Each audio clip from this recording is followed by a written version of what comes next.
सृष्टि बचपन से ही दिखने में सुंदर नहीं थी, लेकिन अमीर बाप की बेटी सृष्टि पर उसकी माँ जान छिड़कती। मेरी बेटी कितनी प्यारी है, भगवान सबको सृष्टि जैसी बेटी दे। सृष्टि धीरे धीरे बड़ी होती है। एक दिन सृष्टि की सहेली कहती है, तू दिखने में कितनी अजीब सी है, लेकिन मैं जानती हूँ हम सब में सबसे अच्छी शादी तो तेरी ही होगी। तेरे पापा अमीर जो हैं।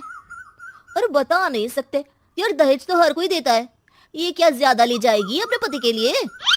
अरे बड़े शहर में कोठी है इसके पापा की। अरे पापा की है ना, कौन सी इसकी है?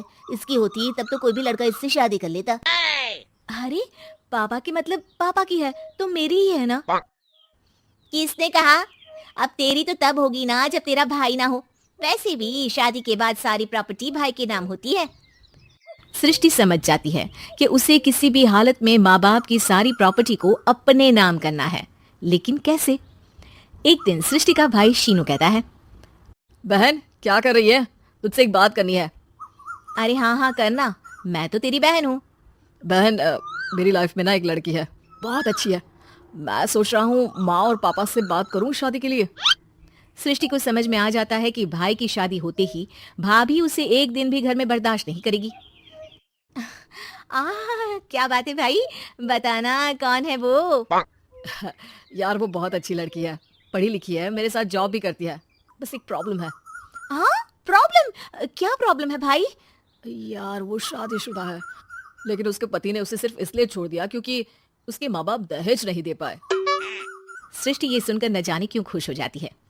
अरे भाई तो क्या हुआ, लड़की तुझे तो पसंद है ना? शीनू को लगता है कि बहन उसे समझ रही है। वो इस बात से अनजान होता है कि उसकी बहन की मंशा पूरा घर हड़पने की है। सृष्टि अपनी माँ से कहती है, मम्मी मुझे तो बहुत चिंता है, पता है शीनू क्या कर रहा है? अरे क्या कर रहा है, वो तो काम पर जाता है और वापस घर आता है। नहीं ना माँ, वो यही तो नहीं कर रहा, बाकी सब कर रहा है। आपको पता है उससे प्यार है, और वो भी एक शादीशुदा लड़की से। ये क्या हो गया? मैं सोसाइटी में क्या मुंह दिखाऊंगी? अरे तेरे पापा तो यही कहेंगे कि मैंने ही उसे बिगाड़ दिया है। माँ देखो, मेरी बात मानो, पापा पर भी विश्वास करने की जरूरत नहीं है। अब आप ही बताओ, पापा इतनी देर घर के बाहर रहते हैं क्यों? बोलो। अरे बेटा वो तो नौकरी करते हैं ना। तू बहुत भोली है माँ, पापा का ऑफिस तो 7 बजे खत्म हो जाता है, लेकिन देखो कितनी देर से आते हैं। अरे नहीं नहीं बेटा, ऐसी कोई बात नहीं है। सृष्टि माँ को एक औरत से बात करते पिता की फोटो दिखाती है। देखो माँ कैसे हैं पापा, मैं ना कहती थी कि पापा सही नहीं है। मैं तेरे पापा से बात करूंगी, दे फोटो मुझे। ओ माँ वो तो डिलीट हो गई। लेकिन चल तूने तो देख लिया ना, पापा से बाद में बात कर लेना, और हाँ मेरा नाम बिल्कुल मत लेना। हाँ माँ। अब क्या था, सृष्टि के माँ और पिता के बीच झगड़ा होना शुरू हो जाता है। सृष्टि के मन में क्या चल रहा था कोई नहीं जानता था। एक दिन, माँ सृष्टि के लिए एक लड़का देखा है, वो लोग शाम को उसे देखने आने वाले हैं। और हाँ माँ, एक खुशखबरी, मैं और पापा मिलकर एक नया बिजनेस ट्राई कर रहे हैं। शाम को लड़का आता है, सांवले रंग का। सृष्टि को तो बिल्कुल भी पसंद नहीं आता। लड़की की माँ कहती है, लड़की का चेहरा तो कोई खास नहीं, लेकिन अगर मेरे बेटे को आप लोग सेटल कर दें तो मैं उसकी शादी आपकी बेटी से करवा दूं। सृष्टि को लड़का बिल्कुल पसंद नहीं था। उसे भाई पर गुस्सा आ जाता है। लड़के वालों के जाने के बाद कहती है, माँ देखा शीनू मेरे लिए कैसा लड़का लेकर आया, न दिखाने लायक न सुनने लायक, सेटल भी नहीं, वो भी हम करे। अरे माँ मैं जानती हूँ ये मेरी शादी किसी भी घर में क्यों करवाना चाहता है। अरे कैसी बात कर रही है बहन, तूने तो देखा ना, लड़के को मैंने ही मना कर दिया तुझसे शादी के लिए। जिसने लड़का बताया था उसने उसकी बहुत तारीफ की थी। बात आई गई हो जाती है, लेकिन सृष्टि का मन शांत नहीं होता। क्या करूं, कुछ समझ में नहीं आ रहा। मेरी शादी हो गई तो ये लोग पूरी प्रॉपर्टी शीनू के नाम कर देंगे, मेरे हाथ तो कुछ लगेगा ही नहीं। तभी सृष्टि को आइडिया आता है। वो किसी वकील को फोन करती है। जी देखिए, अगर आपके मम्मी पापा का तलाक हो जाता है तो आपके पिता की आधी प्रॉपर्टी आपकी माँ के नाम हो जाएगी, फिर उसे वो किसी को भी दे सकती है। सृष्टि अब माँ को बेटे के खिलाफ भरती है। माँ शीनू पर नजर रखा करो, वो जिस लड़की के प्यार में है ना वो शादीशुदा है। यहाँ आएगी सारा पैसा रुपया जमीन जायदाद सब भड़प लेगी।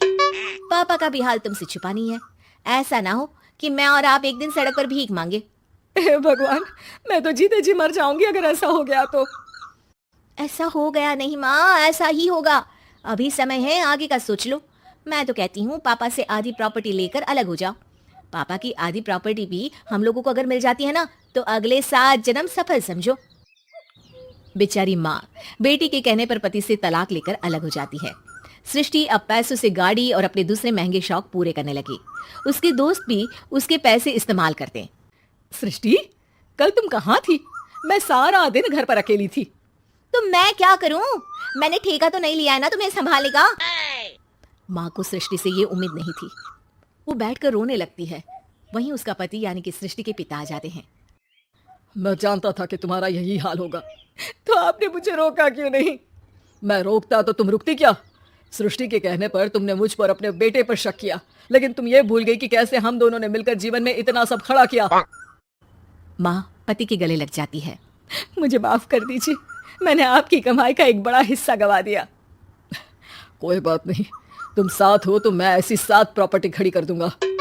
तभी वहां सृष्टि आ जाती है रोते हुए। माँ, मयंक ने मुझे छोड़ दिया। वो बोल रहा था जब तक मेरे पास पैसे थे तब तक ही वो मेरे साथ था। पापा, माँ, मुझे माफ कर दीजिए।